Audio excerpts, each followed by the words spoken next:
Selamat pagi, Sukihotu, Namo Buddhaya. Kami dari kelompok 4 yang terdiri dari saya Ade Fitriani, rekan saya Dila Metrealoka, Wirya Sutapanya, dan Yani Relita Sulandari. Di sini kelompok kami akan mempresentasikan materi pada perkuliahan Digha Nikaya hari ini, yaitu membahas tentang Mahaparinibbana Sutta. Pada slide selanjutnya, yaitu tentang latar belakang sutta yang akan dijelaskan oleh saya sendiri. Latar belakang sutta. Latar belakang sutta ini dibabarkan oleh Sang Buddha kepada Pati Brahmana Wasakara, yaitu tepatnya berada di atas puncak bukit Gijakuta, di Rajagaha, di kerajaan Magadha Ajata I, di mana sutta ini berkenaan tentang perintah Raja Ajata I kepada patihnya, yaitu Pati Brahmana Wasakara, di mana Pati Brahmana Wasakara ini diperintahkan oleh Raja Ajata I untuk meminta nasihat kepada Sang Buddha sebelum melakukan peperangan melawan suku Waji.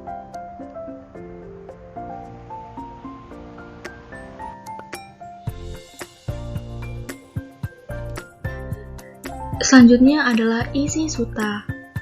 Isi dari Mahaparinibbana Sutta ini yaitu ketika Pati Brahmana Wasakara telah sampai di hadapan Sang Buddha. Kemudian Pati Brahmana Wasakara ini memberikan sebuah penghormatan kepada Sang Buddha, yaitu dengan cara bersujud di hadapan Sang Buddha.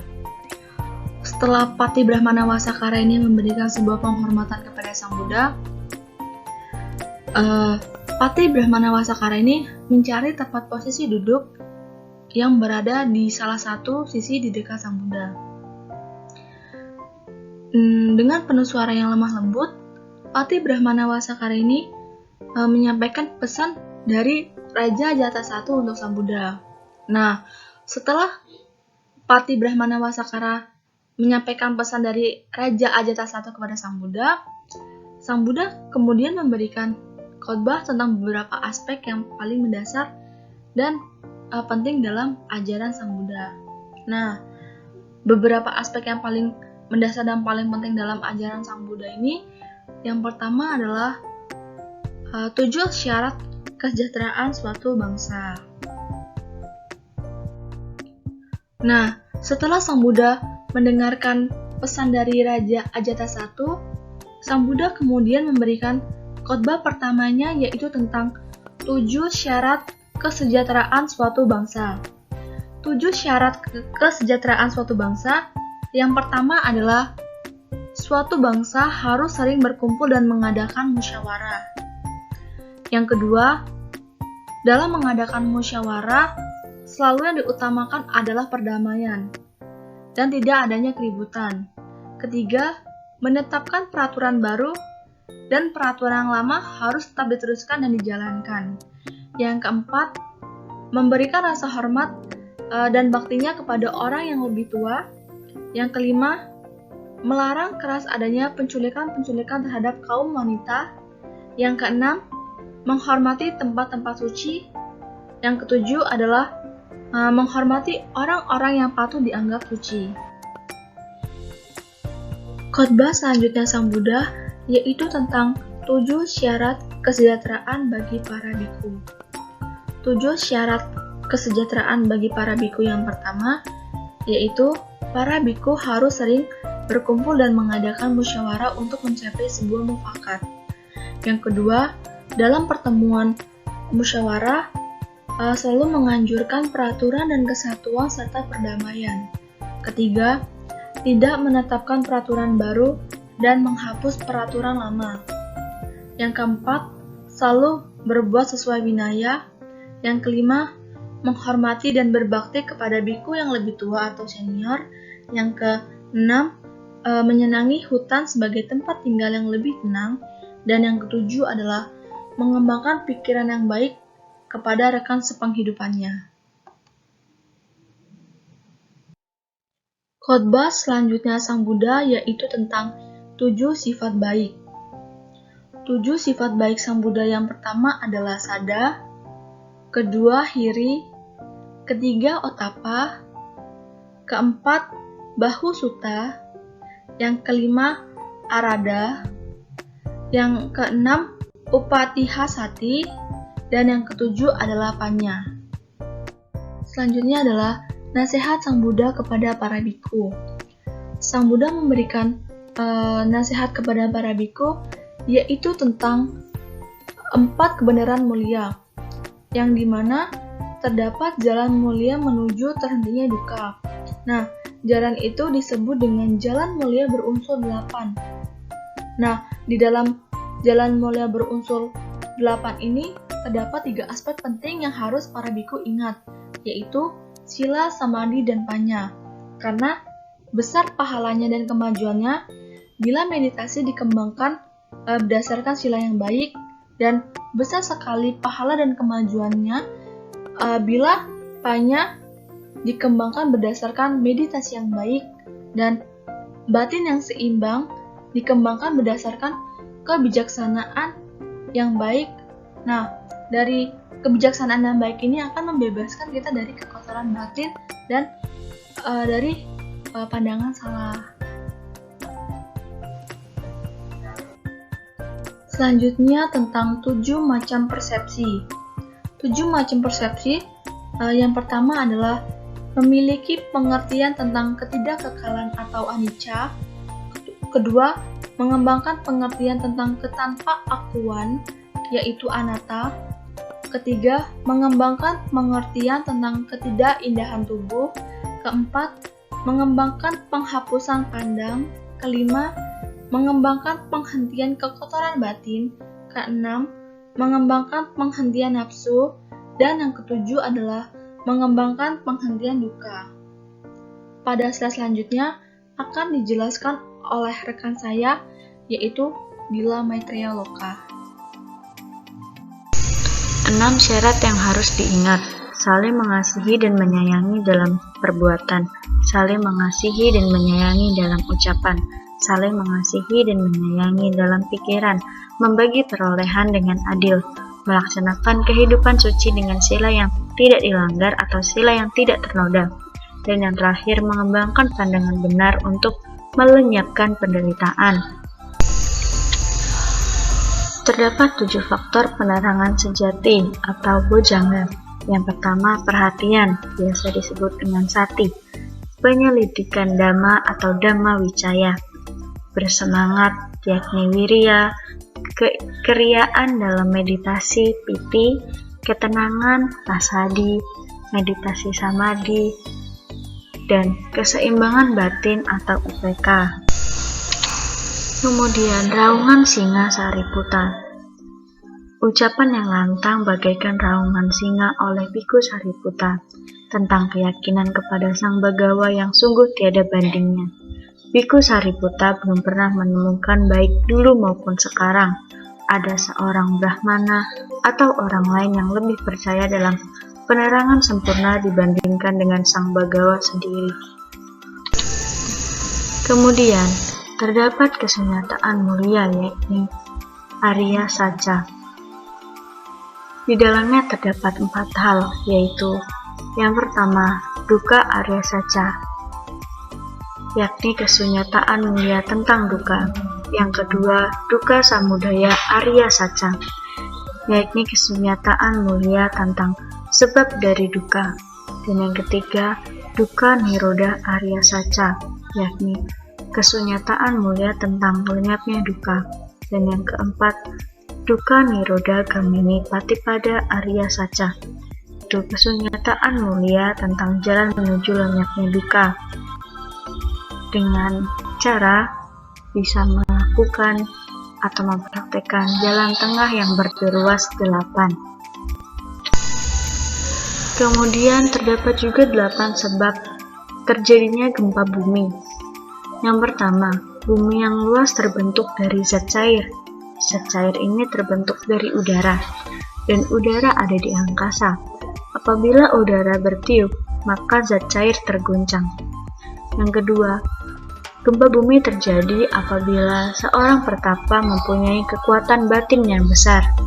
Kemudian ketika seorang bodhisatwa meninggalkan surga tusita dan lahir melalui rahim seorang ibu yang penuh pengertian dan perhatian besar. Dan yang keempat, ketika sang bodhisatwa lahir, lalu ketika bodhisatwa mencapai kesempurnaan yang maha sempurna, tak ada yang dapat menyamainya dan sungguh luar biasa kesempurnaannya. Kemudian yang keenam, ketika sang Bagawa memutar Dhamma Cakra atau roda Dhamma, ketika sang Bagawa bertekad meneruskan hidupnya, dan yang terakhir ketika sang Bagawa memutuskan untuk Maha Parinibbana. Kemudian terdapat permohonan dari Mara. Mara memohon pada sang Bagawa agar segera mengakhiri hidupnya.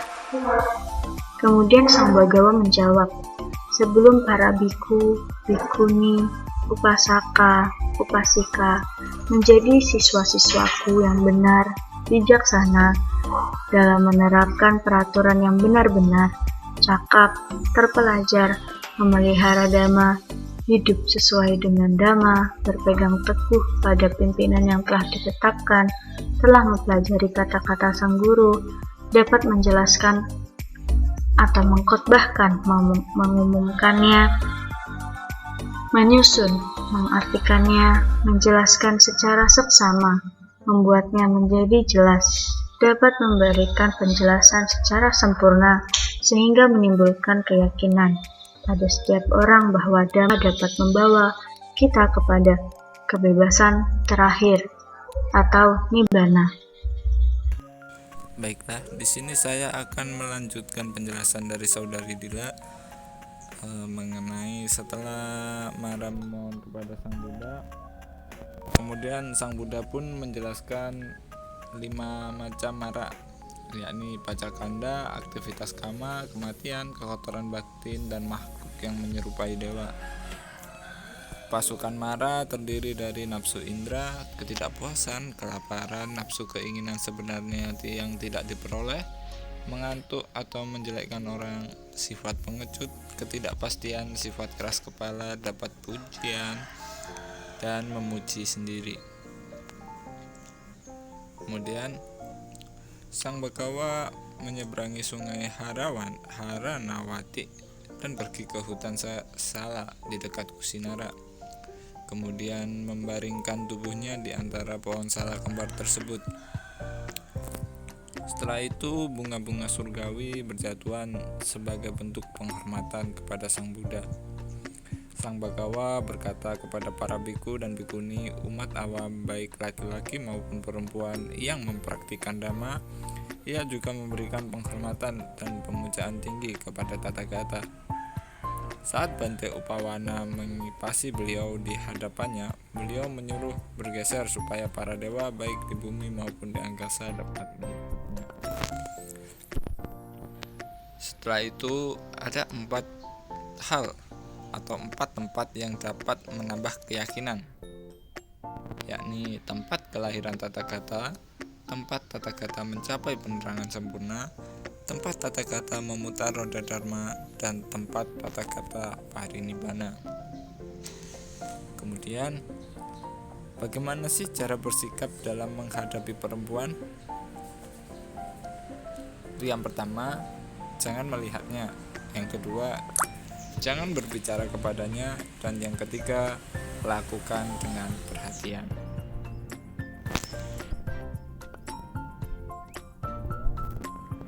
Setelah itu, apa sih hal yang harus dilakukan terhadap jenazah Sang Buddha? Hal-hal yang dapat dilakukan yakni yang pertama, dibungkus dengan kain rami baru. Yang kedua, dibungkus lagi dengan kain katun. Kemudian dibungkus lagi dengan kain baru. Selanjutnya dilakukan sebanyak 500 kali. Memasukkan jenazah ke dalam tabung minyak dari besi yang ditutup dengan kendi dari besi. membuat tumpukan kayu dari berbagai kayu yang harum, mengkremasikan jenazah, dan membangun stupa di persimpangan jalan. Yaitu 4 orang yang layak dibuatkan stupa.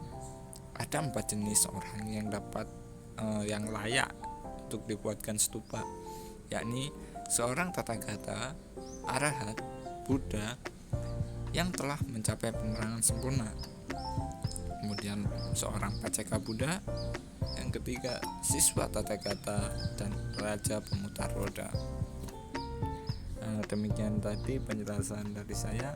Untuk selanjutnya akan dilanjutkan oleh saudari Yani. Setelah Sang Bagawa menasihati Ananda, kemudian Sang Bagawa berkata kepada para biku, "Para biku, semua arahat Buddha yang mencapai penerangan sempurna di masa lampau memiliki pelayan pribadi seperti Ananda, dan demikian pula para Buddha di masa depan. Para biku, Ananda memiliki kebijaksanaan. Ia tahu kapan saat yang tepat bagi para biku untuk menemui Sang Tathagata."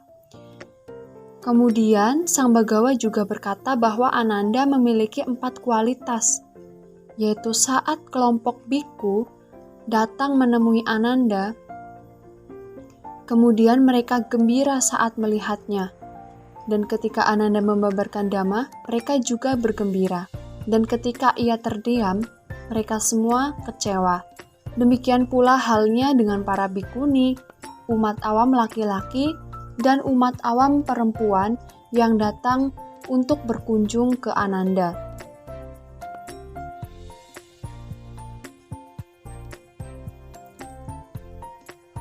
Setelah itu,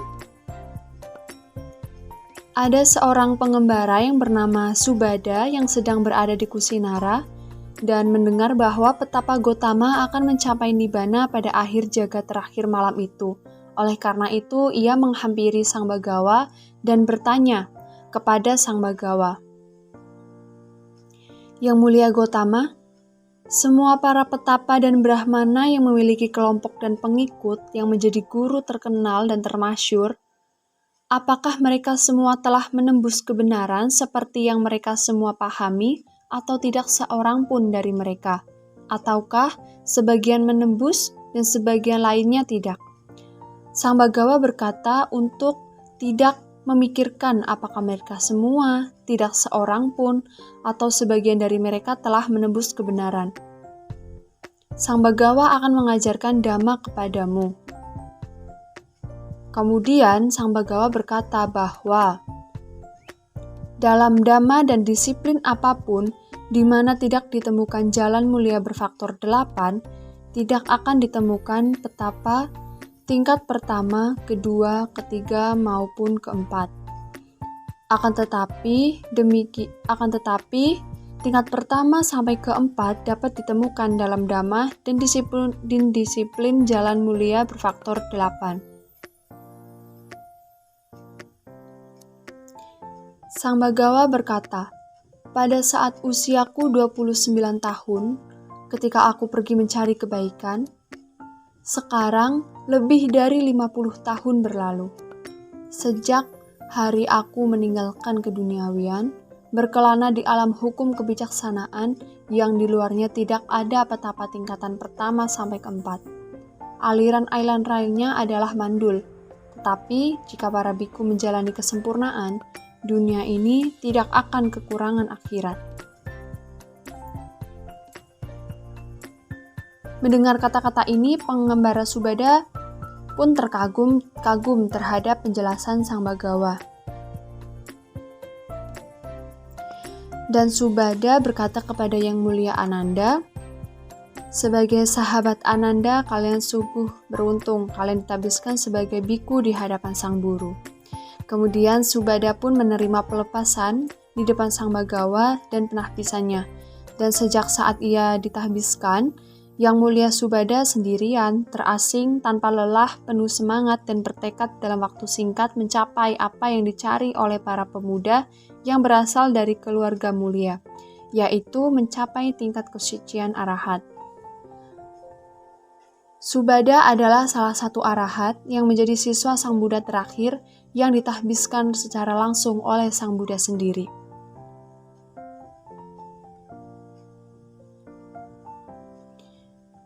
Ketika itu, Ananda bertanya kepada Sang Bagawa bahwa nasihat-nasihat Sang Guru telah tiada. Sekarang kita tidak memiliki guru karena Sang Bagawa akan wafat. Akan tetapi, Sang Bagawa berkata kepada Ananda bahwa setelah beliau wafat, yang menjadi gurunya adalah Dhamma. Dhamma yang telah diajarkan oleh beliau.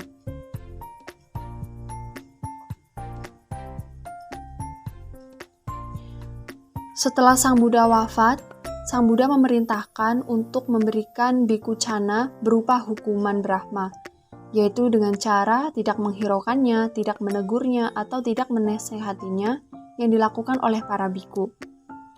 Selain itu, Sangha pun boleh membatalkan peraturan-peraturan minor setelah Sang Bagawa wafat. Sementara untuk para bhikkhu yang memiliki kebiasaan memanggil satu sama lain sebagai teman, kebiasaan ini harus dihilangkan.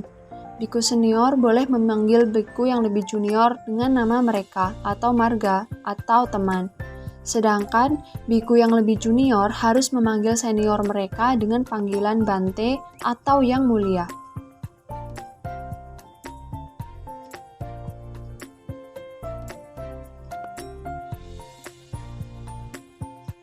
Sebelum akhirnya Sang Bagawa memasuki tingkatan jana, Sang Bagawa mengucapkan kata-kata terakhirnya, yaitu segala sesuatu yang berkondisi pasti mengalami kerusakan. Berusahalah dengan tekun.